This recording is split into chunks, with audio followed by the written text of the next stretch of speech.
आज हम देखेंगे triangular wave generator.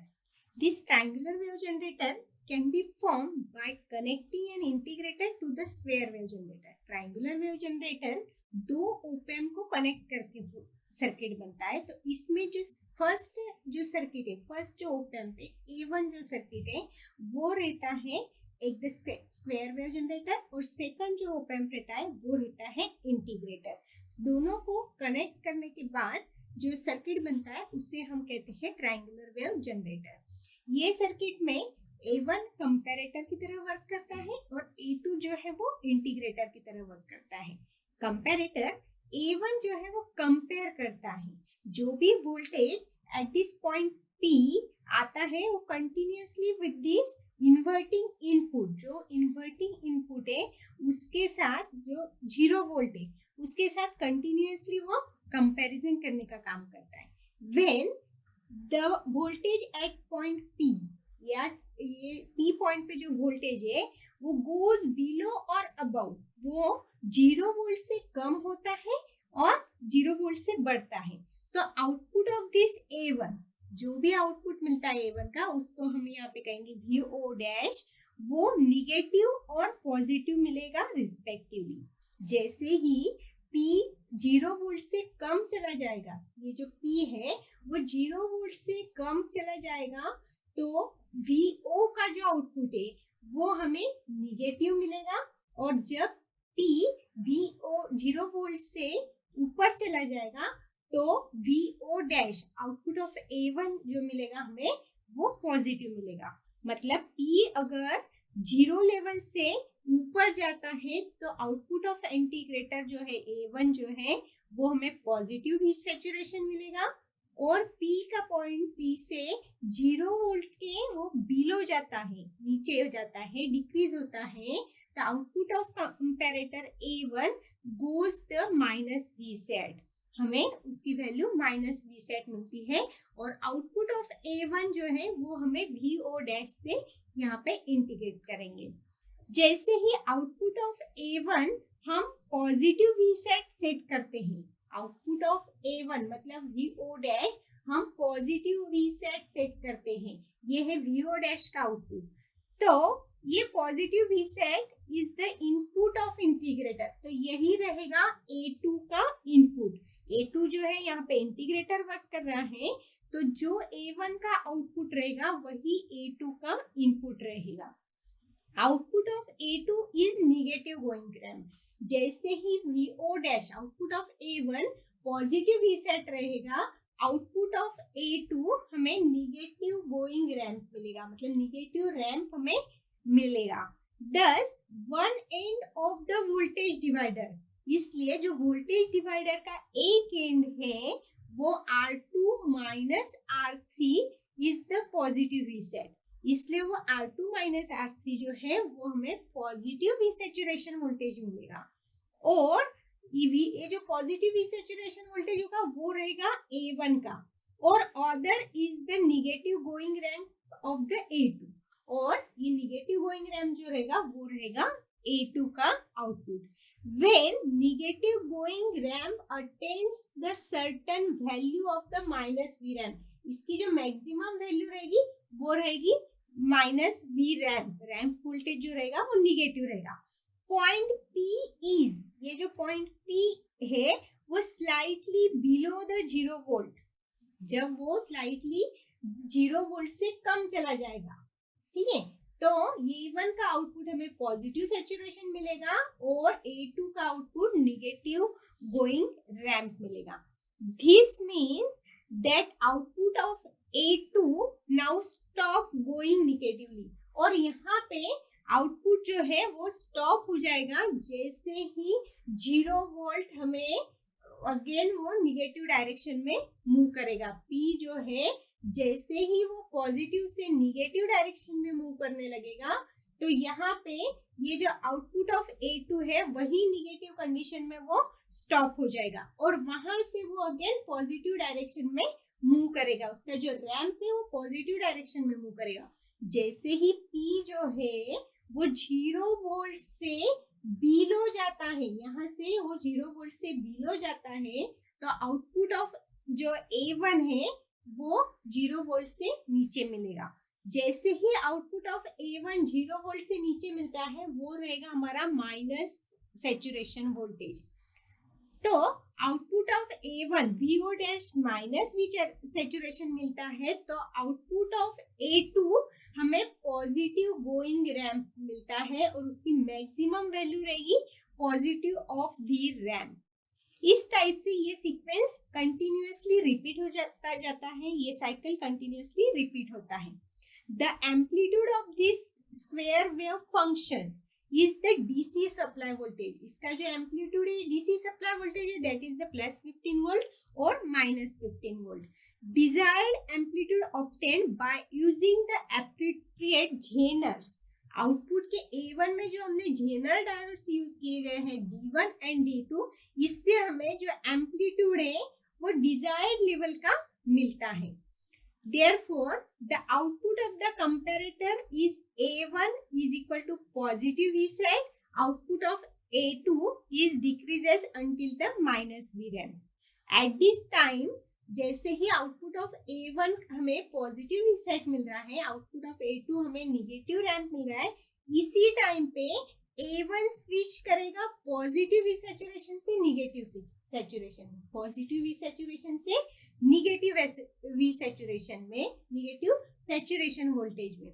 Just before this switching, ये स्विचिंग होने से पहले जैसे ही आउटपुट ऑफ A1 स्विच करता है पॉजिटिव सैचुरेशन वोल्टेज से निगेटिव सैचुरेशन वोल्टेज पे, तो इसी के जस्ट बिफोर P जो है, जो इनपुट वोल्टेज है यहाँ पे P पॉइंट, ये 0 वोल्ट हो जाएगा। इसके पहले वो जैसे ही स्विच करता है तो इसके पहले वो 0 वोल्ट हो जाएगा।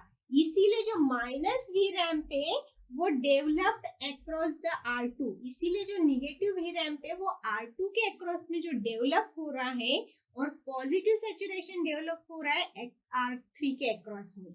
यहाँ पे रेजिस्टर R3 जो है वो पोटेंशियोमीटर है। इसका मतलब जो V रैंप है, निगेटिव V रैंप है, divide by R2 is equal to the positive V saturation divide by R3।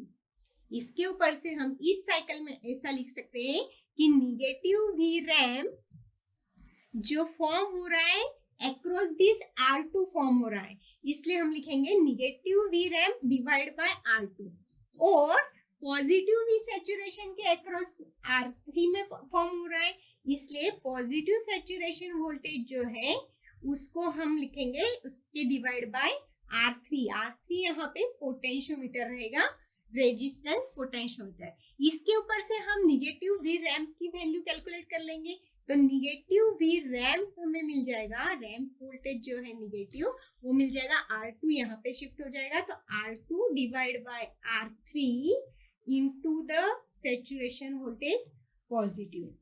और यहाँ पे जो वैल्यू मिल रही है यहाँ पे निगेटिव V रैंप की, वो मिलेगी R2 by R3 saturation voltage positive. Similarly अगर आउटपुट ऑफ A2 जो है वो है VO, which is the switches from negative saturation to positive saturation। जैसे ही वो निगेटिव सैचुरेशन से पॉजिटिव सैचुरेशन में मूव करेगा तो हमें पॉजिटिव V रैंप मिलेगा और उसकी वैल्यू रहेगी हमारे पास R2 by R3 into minus of V saturation. तो जो पीक टू पीक वैल्यू है, पीक टू पीक वैल्यू मतलब negative saturation to positive saturation और positive saturation to negative saturation, ये जो पीक टू पीक वैल्यू है of the amplitude of the triangular wave generator, इसको हम बोलेंगे VO of peak to peak, output voltage of peak to peak is equal to, इसको हम कैसे calculate करेंगे, positive V ramp is minus of minus V ramp, मतलब दोनों जो V रैंप है, रैंप वोल्टेज जो है उनका डिफरेंस मतलब पीक टू पीक वोल्टेज हमें यहाँ पे मिलेगा, और वो यहाँ पे पीक टू पीक वोल्टेज की वैल्यू मिलेगी हमें 2 into R2 by R3 V saturation voltage, यहाँ पे ये जो माइनस वीरैम की वैल्यू है और प्लस वीरैम की वैल्यू है, दोनों का अगर डिफरेंस लेंगे तो हमें आउटपुट वोल्टेज जो पीक टू पीक वैल्यू चाहिए वो मिलेगी 2 multiply by R2 by R3 into the positive V saturation, और ये रहेगी हमारी equation number 1, that is the value of output voltage of peak to peak, जहां पे जो सैचुरेशन वोल्टेज है वी सेट, ये जो वी सेट है वो भी difference between the positive saturation and negative saturation है यहाँ पे। इसलिए the amplitude of the triangular wave, amplitude of the triangular wave is decrease with increase in R3। जैसे ही R3 इंक्रीज होता जाता है, एम्पलीट्यूड जो है इसका ट्रायंगुलर वेव जनरेटर का वो डिक्रीज होता जाता है, मतलब आउटपुट ऑफ A2 डिक्रीज होता है जैसे ही R3 की वैल्यू इंक्रीज होती है, और इसी के अपोजिट R3 अगर डिक्रीज होता है, पोटेंशियोमीटर रेजिस्टर की वैल्यू अगर डिक्रीज होती है तो आउटपुट हमें इंक्रीज होता हुआ मिलता है। अब ये आउटपुट वेवफॉर्म जो है इसका हमें टाइम पीरियड कैलकुलेट करना है। जो भी ट्रायंगुलर वेव जनरेटर है इसके जो आउटपुट वेवफॉर्म है इसका टाइम पीरियड जो कैलकुलेट करना है वो रहेगा T/2। तो T/2 कैलकुलेट करने के लिए हमारे पास इसकी इक्वेशन रहेगी output voltage peak to peak is equal to the V saturation, positive V saturation, V saturation मतलब difference between positive V saturation to negative V saturation, divide by R1 into C1, R1 into C1 into this time period T/2। तो T/2 जो है वो time period of this waveform, waveform को जो time period requirement है वो हम इस इक्वेशन से कैलकुलेट कर सकते हैं। तो T/2 से हम टाइम पीरियड कैलकुलेट करेंगे, T is equal to V output voltage जो है peak to peak multiply by this R1 into C1, resistance 1 और capacitance 1 into this 2 divide by this saturation voltage V set। So अगर इसमें हम output voltage peak to peak की value put करते हैं, जो output voltage peak to peak की value हमने इक्वेशन 1 में कैलकुलेट की थी वो थी 2 into R2 by R3 into the saturation voltage। saturation voltage यहाँ पे difference between positive saturation voltage to the negative saturation voltage है।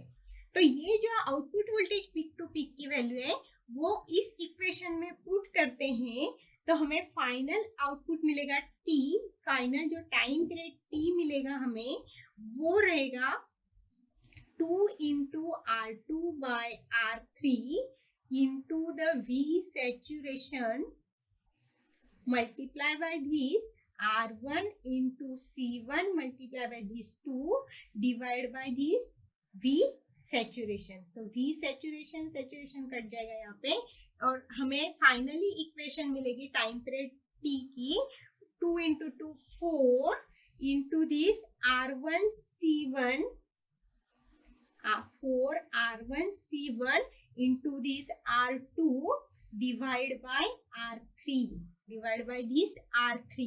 तो ये हो गया हमारे पास टाइम पीरियड। इसके अकॉर्डिंग ये टाइम पीरियड हो गया एक कंप्लीट 1 साइकिल का टाइम पीरियड।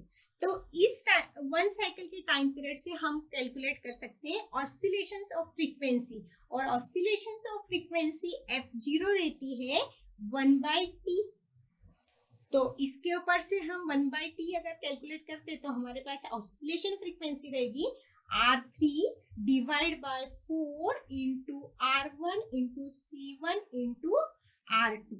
तो ये हो गया हमारा इक्वेशन नंबर 2 और ये हो गई हमारी ऑसिलेशन फ्रीक्वेंसी। जैसे ही ऑसिलेशन फ्रीक्वेंसी इंक्रीज होती है R3 भी इंक्रीज होता है, मतलब ऑसिलेशन जो फ्रीक्वेंसी है यहाँ पे जो टाइम पीरियड की जो फ्रीक्वेंसी है वो R3 के साथ पोटेंशियोमीटर के साथ वेरी होती है। R3 अगर इंक्रीज होती जाएगी, R3 अगर चेंज होती जाएगी तो ऑसिलेशन फ्रीक्वेंसी भी हमारी चेंज होती जाएगी। ये था ट्रायंगुलर वेव जनरेटर।